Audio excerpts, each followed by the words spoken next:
జగన్మోహన్ రెడ్డి వైఖరి నచ్చక, జగన్మోహన్ రెడ్డి పాలన నచ్చక మంగళగిరి ఎమ్మెల్యే ఆర్కే వైఎస్ఆర్సీపీని వీడి షర్మిల గారి ఆధ్వర్యంలో కాంగ్రెస్ పార్టీలో చేరి 2 నెలలు అయినప్పటికీ తెర వెనక ఏం జరిగిందో తెలియదు. కానీ ఈరోజు మళ్ళీ ఆయన యూటర్న్ చేసుకొని వైఎస్ఆర్సీపీలో చేరబోతున్నారు. ఈ నేపథ్యంలో అసలు తెర వెనక ఏం జరిగింది, ఎందుకు ఆయన కాంగ్రెస్ పార్టీకి వెళ్ళారు, మళ్ళీ తిరిగి వైఎస్ఆర్సీపీ కాంగ్రెస్కి ఎందుకు తిరిగి వస్తున్నారు అనే అంశానికి సంబంధించి మనతో మాట్లాడేందుకు ప్రముఖ రాజకీయ విశ్లేషకులు కృష్ణకుమారి గారు మనతో ఉన్నారు. మేడంతో మాట్లాడదాం. మేడం నమస్తే. నమస్తే మేడం, ఆళ్ళ రామకృష్ణ గారు జగన్మోహన్ రెడ్డి వైఖరి నచ్చక, జగన్మోహన్ రెడ్డి పాలనలో ఇట్లా జరుగుతుంది అంటూ ఆయన పైన విమర్శలు చేసి వైఎస్ఆర్సీపీని వీడి కాంగ్రెస్ పార్టీలో చేరారు. 2 నెలలు తిరగకుండానే మళ్ళీ యూటర్న్ చేసుకున్నారు. మళ్ళీ ఇప్పుడు వైఎస్ఆర్సీపీకి ఆయన రాబోతున్నారు. అసలు ఏంటి మేడం, తెర వెనక ఏం జరుగుతోంది? ఇదంతా ఒక డ్రామాలా ఉంది అంటూ కూడా కొంతమంది ఆరోపణలు చేస్తూ ఉన్నారు.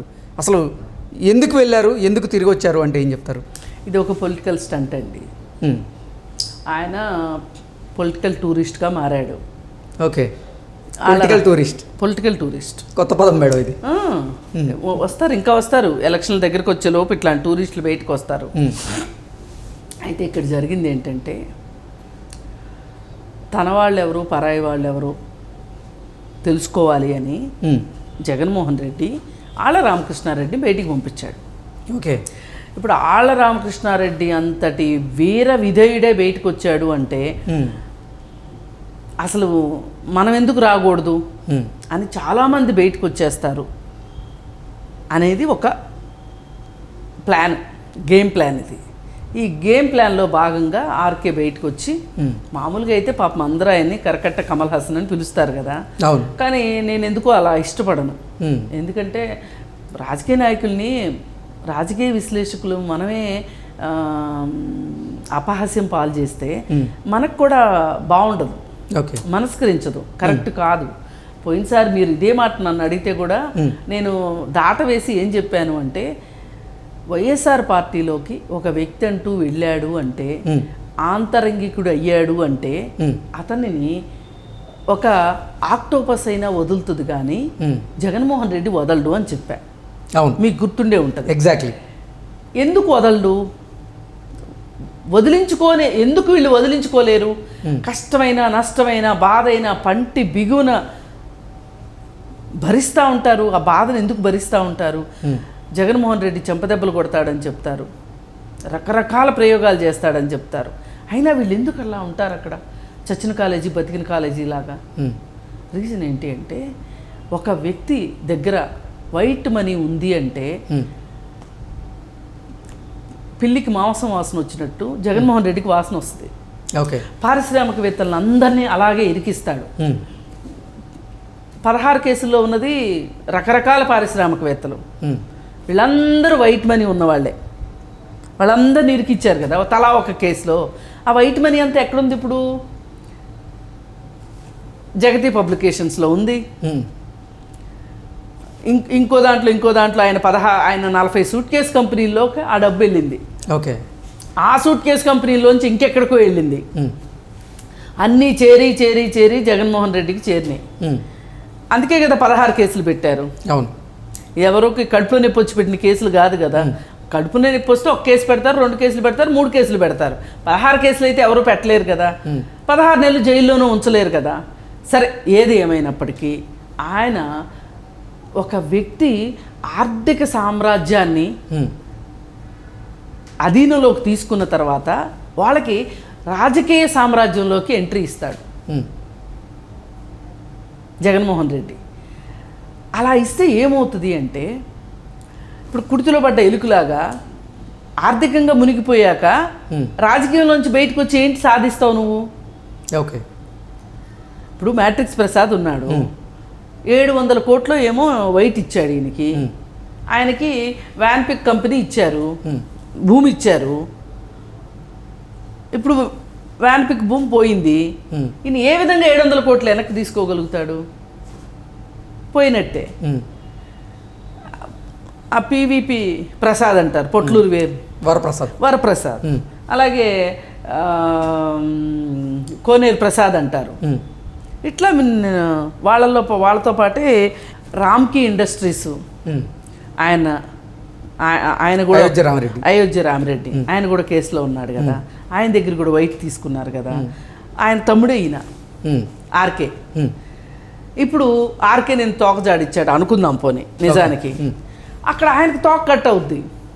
అయోధ్య రామరెడ్డి గారికి ఆయనకి ఎంపీ కూడా ఇచ్చారు కదా గతంలో. ఇప్పుడు ఆయన రాజ్యసభ ఎంపీ అండి. Okay okay. అయోధ్య రామరెడ్డి ఆ పాత స్నేహాలకి ప్రతిఫలంగానే ఆయనకి రాజ్యసభ ఎంపీ ఇచ్చారు. ఇచ్చినప్పుడు మరి ఆయన కుటుంబ సభ్యులు ఎదురు తిరిగారు అనుకోండి, ఆయన ఊరుకుంటాడా? అందుకని ఇది ఖచ్చితంగా ఆర్కే తిరుగుబాటు కాదు, లొంగుబాటు అంతకంటే కాదు, కేవలం ఇది పొలిటికల్ డ్రామా అంటారు. Political drama. ఈ పొలిటికల్ డ్రామాలో భాగంగానే మనవాడెవడో పరాయి వాడెవడో, ఇటుండేవాడెవడో అటుండేవాడెవడో తేల్చుకోవాలి అంటే ఇట్లాంటి ఆర్కేల్ని వాడతారు, ఇలాంటి ఆర్కేలు ఉపయోగపడతారు. ఓకే. అంటే మరి అసలు ఆర్కే గారు షర్మిల గారి దగ్గరికి వెళ్ళడం కారణం ఏంటి? అంటే షర్మిల గారు ఎటువంటి వ్యూహాలు రచిస్తున్నారో తెలుసుకోవడంలో భాగంగానే ఆర్కే గారు ఆవిడ దగ్గరికి వెళ్ళి ఉండొచ్చా? ఇప్పుడు ఒక షర్మిల ఏం చేస్తుంది అనే దానికంటే కూడా కాంగ్రెస్ పార్టీ వ్యూహం కూడా తెలుస్తుంది కదా ఈయన వెళ్తే. ఓకే. కాకపోతే ఇప్పుడు మీకు నాకు ఉన్న పరిజ్ఞానం ఆ మాత్రం కాంగ్రెస్ పార్టీకి ఉండదా? అక్కడికి వెళ్ళిన తర్వాత ఇప్పుడు మామూలుగా మన ఇంట్లో ఎలుక బోన్లు పెడుతుంటారు. అయితే ఇప్పుడు ఎలుక బోన్లు పెట్టడం అనేది చాలా పాత ఫ్యాషన్ అయిపోయింది. ఇప్పుడు కొత్త కొత్త టెక్నిక్లు వచ్చినాయి. ఏంటి అంటే ఒక జిగురు పూసిన ప్లేట్లు వస్తుంటాయి, ఒక ప్లేట్ మీద గమ్ ఉంటుంది, ఎలుక్కు తెలియదు కదా అది గమ్ అని, వచ్చి అక్కడ కూర్చుంటుంది, చంపేయచ్చు. అట్లాగే ఇప్పుడు ఈయన పొలిటికల్గా గమ్ము మీద కూర్చోబెడతాడు వాళ్ళని. ఓకే. ఆ గమ్ ఏంటి అంటే ఆర్థిక సామ్రాజ్యం.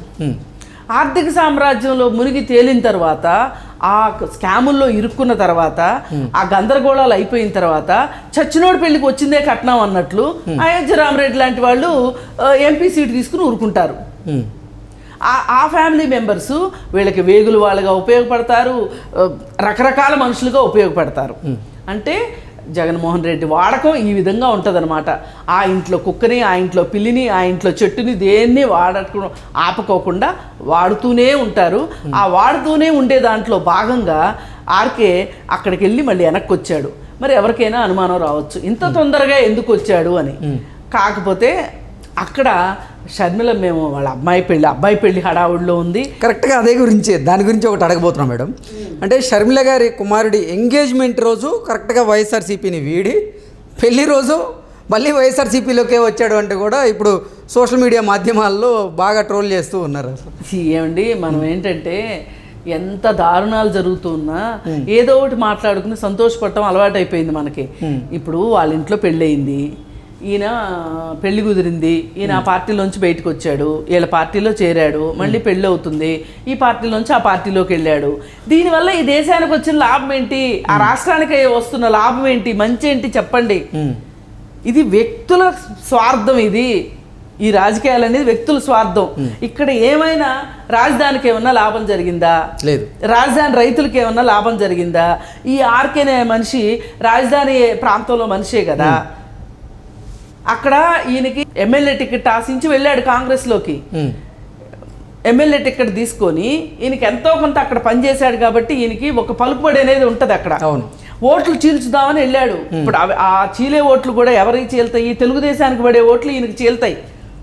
ఈయన వైఎస్ఆర్ కాంగ్రెస్ నుంచి బయటకు వచ్చాడంటే ఈయన ఎంత గొప్పోడో అనుకుని వేస్తారు ఓట్లు అనుకున్నారు. కానీ అక్కడ ఏదో టికెట్ గురించి మొండి చేయి చూపించుంటారు. ఈ డ్రామా అంతా కాంగ్రెస్ వాళ్ళు షర్మిల గారు గ్రహించుంటారా? షర్మిల గ్రహించిందో లేదంటే ఆమె తీరిగ్గా లేదు కాబట్టి కాంగ్రెస్ వాళ్ళు గమనించారో టికెట్ లేదని ఉంటారు.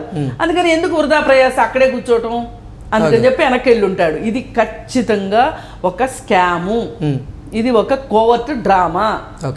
అది okay madam, thank you so much. Thank you.